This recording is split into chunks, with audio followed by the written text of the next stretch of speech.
অন্যদিকে হাসনাবাদে বিস্ফোরণের ঘটনা, সেই ঘটনায় ৩ জন আহত হয়েছে এবং গতকালই ঘটনাস্থলে সিআইডি পৌঁছয়, বম্ব স্কোয়াড পৌঁছয়, ফরেন্সিক টিম পৌঁছয় এবং হাসনাবাদে ধৃত বিজেপি নেতার ভাই গ্রেপ্তার। বিজেপি নেতা নিতাই দাসের ভাই দিলীপ দাস। জিয়াউল আমাদের প্রতিনিধি রয়েছে, আরো বিস্তারিত জানবো জিয়াউলের কাছ থেকে। জিয়াউল,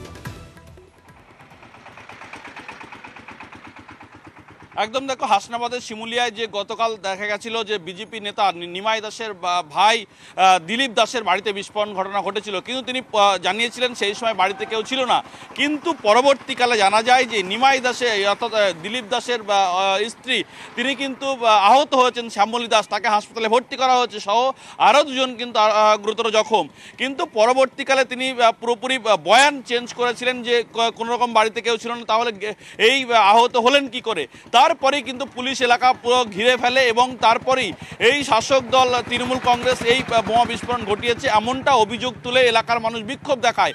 তারপরেই কিন্তু রাতেই সেখানে বোমা স্কোয়াড এবং সিআইডি এবং ফরেন্সিক টিম যায়, সেখান থেকে নমুনা সংগ্রহ করে। তারপরেই সেখান থেকে দুজন অর্থাৎ নিমাই দাস এবং তার ভাই দিলীপ দাসকে পুলিশ আটক করে, জিজ্ঞাসাবাদ করে এবং ভোরের দিকে দিলীপ দাসকে গ্রেপ্তার করে। তার কারণ এই দিলীপ দাসের বাড়িতেই বোমা বিস্ফোরণের ঘটনা ঘটেছিল এবং তিনি বারবার বয়ান চেঞ্জ করেছিল, যে কখনো বলেছিল যে এখানে গ্যাস সিলিন্ডার ব্লাস্ট হয়েছে, কিন্তু গ্যাস সিলিন্ডার অক্ষত অবস্থায় ছিল, যেহেতু রান্নাঘরের মধ্যে গ্যাস সিলিন্ডার সেখানে ছিল, অক্ষত অবস্থায় রয়েছে, ফলে তিনি বয়ান চেঞ্জ করছিল এবং তার জন্যই পুলিশ তাকে গ্রেপ্তার করেছে। আজকে তাকে বসিরহাট আদালতে তোলা হবে। কিন্তু যেভাবে একদম নিমাই দাসের ভাই দিলীপ দাসের বাড়িতে বোমা বিস্ফোরণের ঘটনা, সেই বোমা কে রেখেছিল, কেন রেখেছিল, সেটা কিন্তু ইতিমধ্যে প্রশ্ন উঠতে শুরু করেছে। তার কারণ এলাকার মানুষের স্পষ্ট দাবি, এর সঙ্গে শাসক দল তৃণমূল কংগ্রেস পুরো ওতপ্রোতভাবে জড়িত। তারা এই ঘটনাকে, অর্থাৎ গত দুদিন আগে আমরা দেখেছিলাম সন্দেশখালী সরেবেড়িয়ায়, সেখানে একেবারে শেখ শাহজাহান ঘনিষ্ঠ আবু তালেবের বাড়িতে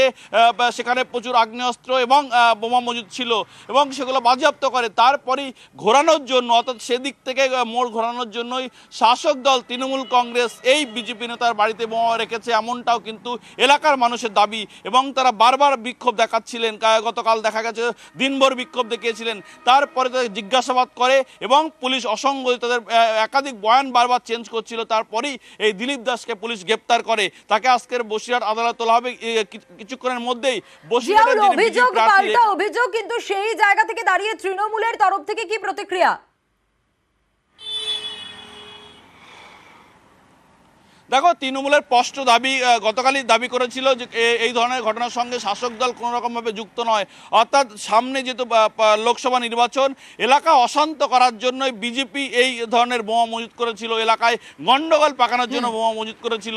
ফলে এর সঙ্গে শাসক দলের কোনো যোগ নেই, শাসক দল এই ধরনের নোংরা রাজনীতি করে না, ফলে তারাই বোমা রেখেছে এবং সেই বোমা ব্লাস্ট হয়ে তাদের হাসনাবাদে ধৃত বিজেপি নেতার ভাই এবং এই বিস্ফোরণে ধৃত বিজেপি নেতা নিমাই দাসের ভাই, জানিয়ে রাখি দিলীপ দাস, তাকে গ্রেপ্তার করা হয়েছে এবং আজ ভোরেই গ্রেপ্তার করা হয়েছে হাসনাবাদ থানার পুলিশের তরফ থেকে। এবং গতকালই আমরা দেখেছিলাম যে বিস্ফোরণের ঘটনায় 3 জন আহত হন এবং বিস্ফোরণ স্থলে সিআইডি পৌঁছয়, বম্ব স্কোয়াড পৌঁছয়, ফরেন্সিক টিমও।